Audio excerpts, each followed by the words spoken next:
माता की, भारत माता की। आज का ये गरिमापूर्ण कार्यक्रम भारत के यशस्वी प्रधानमंत्री माननीय श्री नरेंद्र मोदी जी की उपस्थिति में अब प्रारंभ हो चुका है।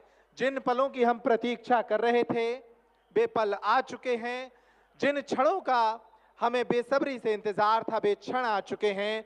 बालाजी के दर्शन के उपरांत और पूज्य गुरुदेव भगवान से भेंट के उपरांत माननीय श्री नरेंद्र मोदी जी ऋषियों की इस तपोभूमि बागेश्वर धाम पर पधार चुके हैं। हम उनका हार्दिक अभिनंदन करते हैं। मैं आग्रह करता हूं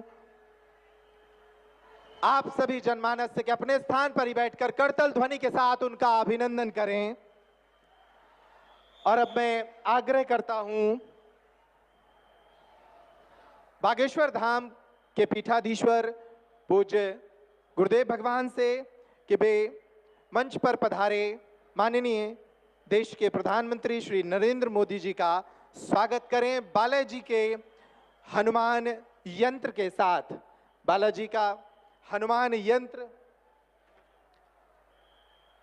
ये वो हनुमान यंत्र है जो बालाजी की तमाम सिद्धियों से संपन्न अभिमंत्रित है।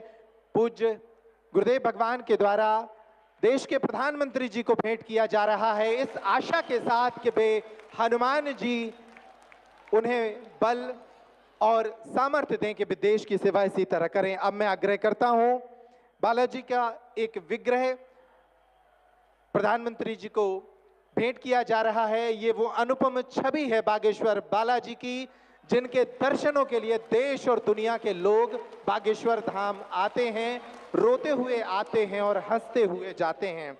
ये वो विग्रह उन्हें भेंट किया गया। और अब धाम से जुड़ा साहित्य, गुरुदेव भगवान द्वारा रचित पुस्तक देश के जनमानस के लिए जो उन्होंने लिखी, सनातन धर्म क्या है, यह वो पुस्तक जो उन्होंने विद्यार्थियों को ध्यान में रखते हुए लिखी थी, सनातन धर्म की छोटी छोटी बातों से उन्हें अवगत कराने के लिए।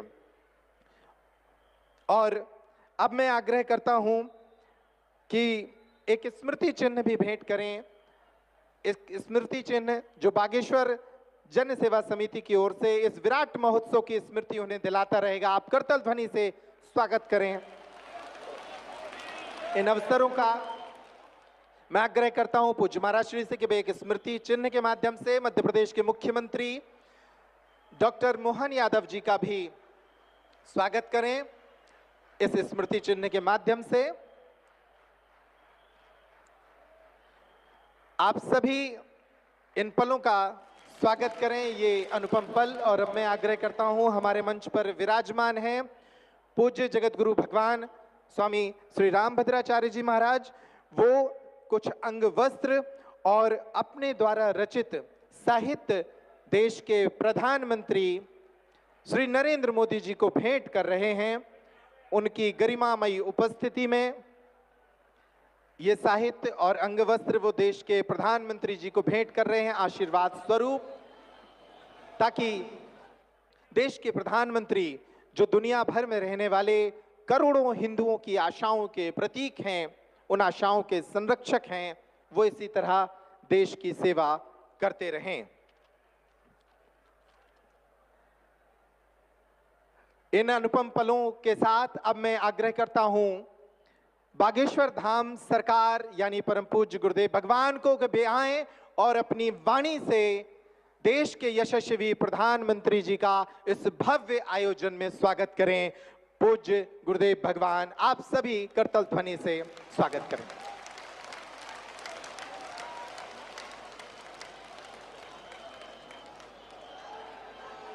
जय श्री राम।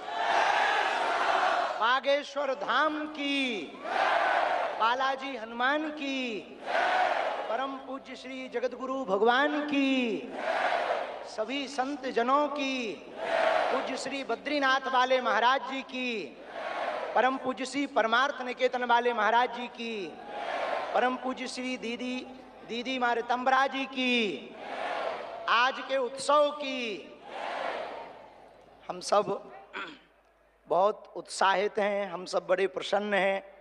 आज पावन तीर्थ बागेश्वर धाम बुंदेलखंड की वो भूमि जो वीरों की भूमि है, हीरों की भूमि है, संतों की भूमि है, महंतों की भूमि है। और एक अनूठा पल बुंदेलखंड के इतिहास में आया है कि परम पूज्यपाद एक तरफ संत भगवान व्यासपीठ के महापुरुष विराजमान हैं, तो दूसरी तरफ विश्व के सबसे लोकप्रिय नेता, भारत के यशस्वी माननीय प्रधानमंत्री जी विराजमान।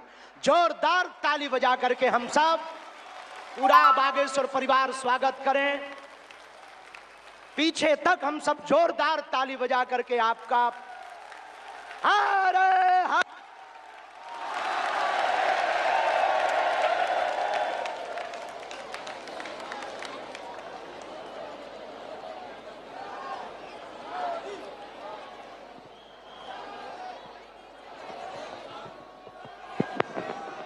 आज एक अनूठा, अद्भुत, अकल्पनीय पल आया है।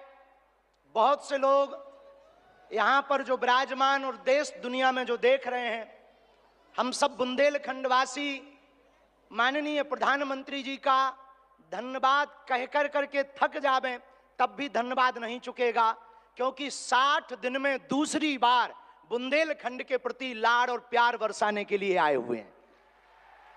और वो प्रधानमंत्री जी जो अमेरिका में अगली पंक्ति में खड़े होकर के वहां के प्रधानमंत्री भी ट्रंप कहते हैं the great prime minister of India. तो अमेरिका में स्वागत पाकर अब एक छोटे से गांव गड़ा में आए हैं। ऐसे प्रधानमंत्री मिलना मुश्किल है जो गाय की बात करते, गंगा की बात करते तो गरीबों की भी बात करते हैं। ऐसे प्रधानमंत्री जी मिलना बहुत कठिन है जो दल से नहीं दिल से देश की सेवा करते हैं। ऐसे प्रधानमंत्री जी हम सबको मिले हैं कि हम बहुत गर्व के साथ कह सकते हैं, दीदी मां भी विराजमान है, 500 साल की सनातनियों की लड़ाई को उन्होंने ऐसे जीत करके बता दिया। लोग कहते थे परंदा पर नहीं मारेगा, उन्होंने राम लला को भव्यता के साथ बैठा दिया। तो कुछ लोगों ने कहा कि भैया मंदिरों से क्या होगा, तो हमने जब अपना छोटा सा निमंत्रण माननीय प्रधानमंत्री जी को रखा कि हमारी सामर्थ्यता तो नहीं, गांव गड़ा है, छोटा सा स्थान है, बालाजी का स्थान है, हमारा निमंत्रण है, आपने बिना विलंब किए एक क्षण में कहा हम बनाते हैं और आते हैं। ये उदारता हमें ये कहते हुए बहुत से लोग आज के बाद बहुत सी तरह तरह की बातें करेंगे, हमें उससे कोई फर्क नहीं पड़ता है। इसलिए फर्क नहीं पड़ता है कि हमने ऐसे प्रधानमंत्री को पाया है जो सरहद पर खड़े जवानों की बात करता है तो खेत में खड़े किसानों की बात करते हैं। हमने ऐसे प्रधानमंत्री को पाए हैं हम सब ने जो संतों की भी चर्चा करते हैं, महंतों की भी चर्चा करते हैं, और ऐसे प्रधानमंत्री को हमने पाया है जिनका विजन और मिशन 2037 तक भारत को विकसित राष्ट्र के रूप में देखना चाहते हैं। आज एक नवाचार इस विकसित भारत में होने जा रहा। बुंदेलखंड की धरती से हमारे प्रियजनों, बागेश्वर धाम, पूरे भारत के लोगों, अभी तक अस्पतालों में मंदिर थे, अब मंदिर में अस्पताल होगा। और पूरे बुंदेलखंड के लिए ये सबसे बड़ा उपहार है, सबसे बड़ा वरदान है। आप जब से प्रधानमंत्री पद पर आसीन हुए श्री मोदी जी, तब से पाकिस्तान वाले भी कह रहे हैं कि हमें भी वापस मिला लो। ऐसी विकास की गति से भारत बढ़ रहा है, ऐसी गति से अपना देश चल रहा है। और एक बात बहुत हम विनम्रता पूर्वक आपको प्रार्थना करें, हमारे संत महात्मा विराजमान हैं, विदेशों से भी लोग यहाँ विराजमान हैं, एनआरआई सभी वर्गों के लोग हैं, यशस्वी माननीय मुख्यमंत्री जी हैं, हमारे क्षेत्रीय सांसद जी भी हैं। एक बात हम कह दें, विश्वामित्र का भारत विश्व मित्र की भूमिका निभा रहा है। कल तक जो पिछली पंक्तियों में भारत को खड़ा किया जाता था, आज रेड कारपेट बिछा करके पूरा विश्व स्वागत कर रहा हो। बुरा ना मानना, हम बात को विराम करने के पहले कह दें, यूक्रेन वाले प्रधानमंत्री जी की पुतिन से बात नहीं होती, पुतिन की ट्रंप से नहीं होती, लेकिन एक अपने प्रधानमंत्री जी हैं जो तीनों से कर लेते हैं।